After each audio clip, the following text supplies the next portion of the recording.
नमस्कार दोस्तों, स्वागत है आपका अर्नब ट्यूटोरियल के इस चैनल पर।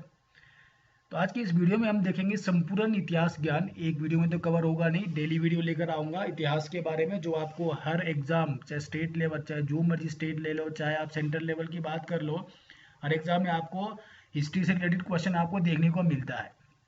जो हिस्ट्री जिन्होंने पढ़ा है तो उनके लिए तो बड़ी ईजी हो जाता है, बट जो साइंस वाले, कॉमर्स वाले, उनको बड़ी दिक्कत हो जाता है इसको करने में। तो इस वीडियो में हम देखेंगे क्वेश्चंस, ऐसे क्वेश्चंस जो आपका हाई लेवल के भी होंगे, लो लेवल के भी होंगे। लो लेवल को तो आई थिंक आप सभी को आता होगा। तो हाई लेवल का मतलब ये है कि आजकल पैटर्न जो है चेंज हो चुका है एग्जाम का। तो एग्जाम आप डायरेक्ट नहीं पूछता है, एग्जामिनर क्वेश्चन डायरेक्ट नहीं पूछता है, वो डीपली गहराई में घुसकर जो क्वेश्चन वहाँ से निकाल कर आजकल हमें पूछा जाता है। तो आप ये वीडियोस, हर वीडियोस देख लीजिए, तो उसका नोट्स बना लीजिए अलग से। तो ऐसा कोई क्वेश्चन नहीं होगा जो आपको एग्जाम में छूट जाए। हर क्वेश्चन जो आपसे अटेम्प्ट होने वाला है। तो चलिए शुरू करते हैं आज का टॉपिक, हिस्ट्री के बारे में। सबसे पहले तो हम बात यही करेंगे कि इतिहास क्या है, हिस्ट्री, व्हाट इज हिस्ट्री। तो हिस्ट्री वालों को तो पता होगा कहाँ से लिया गया, क्या लिया गया है, हिस्ट्री कहाँ से आया। चलिए आज हम देखते हैं हिस्ट्री जो है आपका ग्रीक शब्द, ठीक है। हिस्ट्री कहाँ से लिया गया आपका, ये ग्रीक शब्द है, हिस्टोरिया से लिया गया है। हिस्ट्री ग्रीक शब्द हिस्टोरिया से बना है, जिसका शाब्दिक अर्थ, जिसका अर्थ क्या है, अन्वेषणों से प्राप्त ज्ञान, मतलब नॉलेज एक्वायर्ड बाय इन्वेस्टिगेशन। जब आप इन्वेस्टिगेशन करते हो किसी चीज के बारे में, इन्वेस्टिगेशन करने के बाद आपको जो भी आपको नॉलेज मिलता है, ज्ञान प्राप्त होता है उससे, तो वो क्या कहलाता है, आपका हिस्ट्री कहलाता है। ये कहाँ से लिया गया, हिस्ट्री जो है आपको ग्रीक शब्द हिस्टोरिया से लिया गया है। ये क्लियर। नेक्स्ट अगर हम बात करें ब्रिटेन के इतिहासकार E.H. कार, ठीक है, ब्रिटेन का इतिहासकार है E.H. कार, जिनका पूरा नाम है एडवर्ड हॉलेट कार, ने अपनी पुस्तक व्हाट इज हिस्ट्री में इतिहास की परिभाषा दी है। ठीक है, एक ब्रिटेन के इतिहासकार है E.H. कार, उन्होंने एक पुस्तक लिखी थी जिसका नाम है व्हाट इज हिस्ट्री। उसमें उन्होंने हिस्ट्री की परिभाषा दे रखी है। आप लोग चाहे वहां से उसको देख सकते हैं, जरूरत नहीं है हमारे को वैसे तो हिस्ट्री की डेफिनेशन समझने की कोई आवश्यकता नहीं है। बस कहाँ से लिया गया, ग्रीक शब्द से लिया गया, किससे बना, हिस्टोरिया से लिए बना है। मतलब क्या, जिसका नॉलेज एक्वायर्ड बाय इन्वेस्टिगेशन। इतना ही काफ़ी है हमें। नेक्स्ट हमारे पास इतिहास का विभाजन। तो इतिहास का विभाजन हमारा, अब आप अच्छे से जानते हो कि इतिहास का विभाजन जो हमारा किस प्रकार हुआ, 3 टाइप से हमारे इतिहास का जो है विभाजन किया गया है, आप सभी अच्छे से जानते हो। वो विभाजन फर्स्ट, अगर आप बात करो, 3 वर्गों में बांटा गया है हमारे इतिहास को। फर्स्ट है प्रागैतिहासिक काल, ठीक है, प्रागैतिहासिक काल जिसको बोलते हैं pre history period. Pre history period, कई लोगों ने तो सुना होगा कि 3 विभाजन, 3 काल है, pre history, mid history and ancient history, या हिस्टोरिकल पीरियड। तो वो आज देखेंगे हम है क्या चीज़ वो। तो देखिए, फर्स्ट प्रागैतिहासिक काल, मतलब प्री हिस्ट्री में क्या है, इस कालखंड के लोगों को लिपि या अक्षर का ज्ञान नहीं था। उस टाइम क्या था, उन लोगों को लिपि के बारे में उनको कोई नॉलेज नहीं था, अक्षर के बारे में भी उनको कोई नॉलेज नहीं था। तो इन लोगों का इतिहास पता कैसे लगा हमारे को, फिर इन लोगों का इतिहास जो है पत्थर व हड्डियों के औजारों तथा गुफा चित्रकारी के आधार पर लिखा गया है। तो पता कैसे लगा इन लोगों के बारे में हमारे को, इतिहास, इनका इतिहास पत्थर के द्वारा या हड्डियों के औजार बनाते थे तथा गुफा में चित्रकारी करते थे, उसके आधार पर लिखा गया है इसका इतिहास।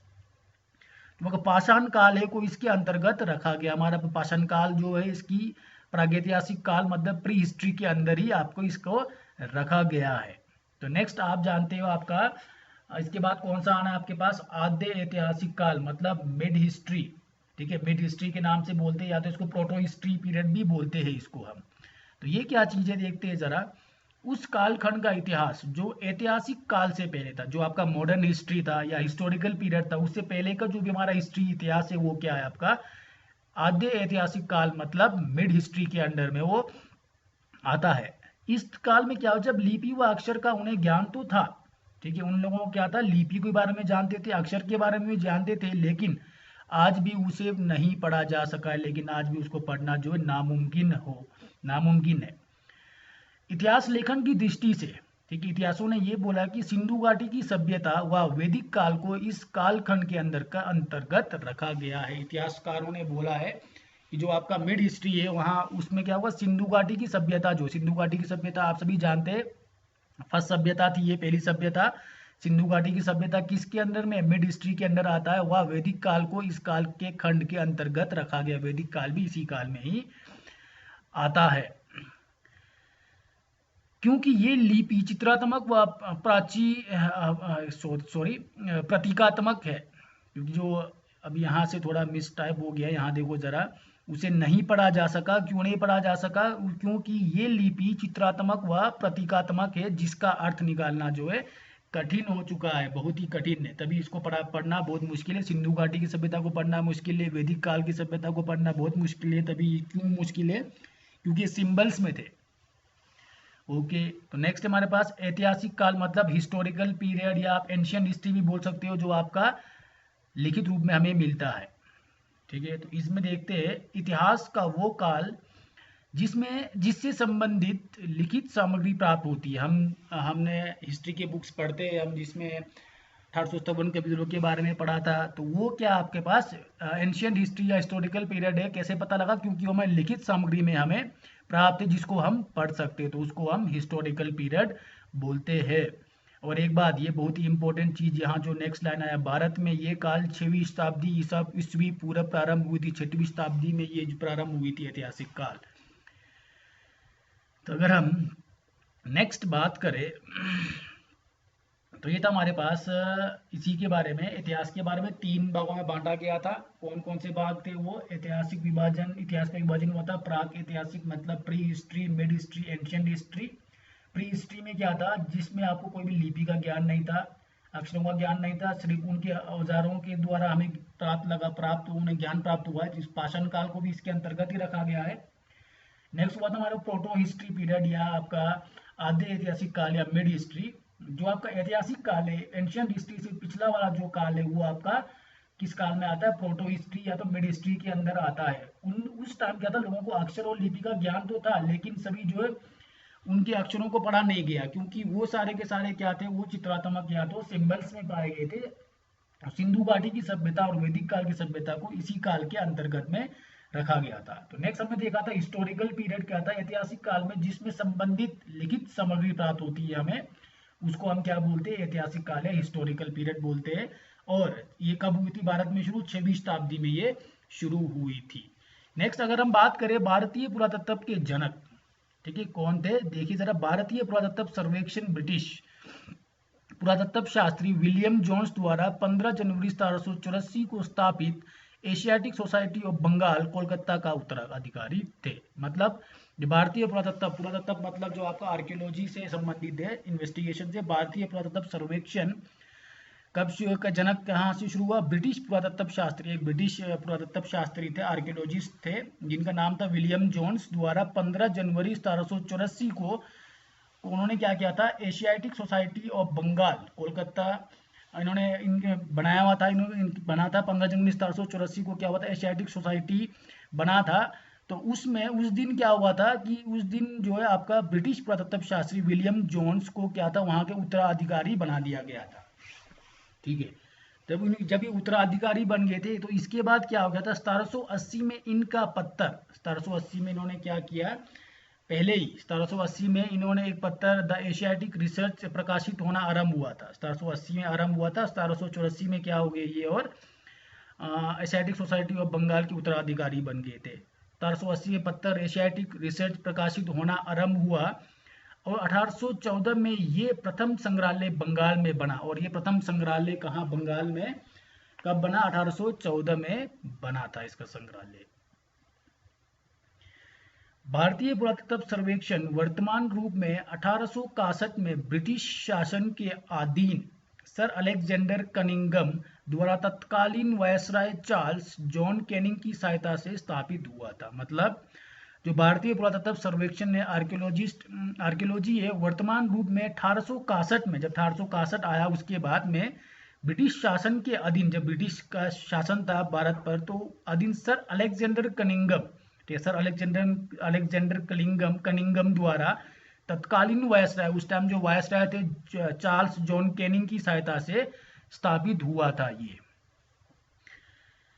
पुरातत्व के क्षेत्र में महत्वपूर्ण योगदान के लिए कनिंघम को भारतीय पुरातत्व का जनक या फादर ऑफ इंडियन आर्कियोलॉजी कहा जाता है। कौन थे भारतीय पुरातत्व के जनक? कनिंघम को। ठीक है, चार्ल्स जॉन कनिंघम कैनिंग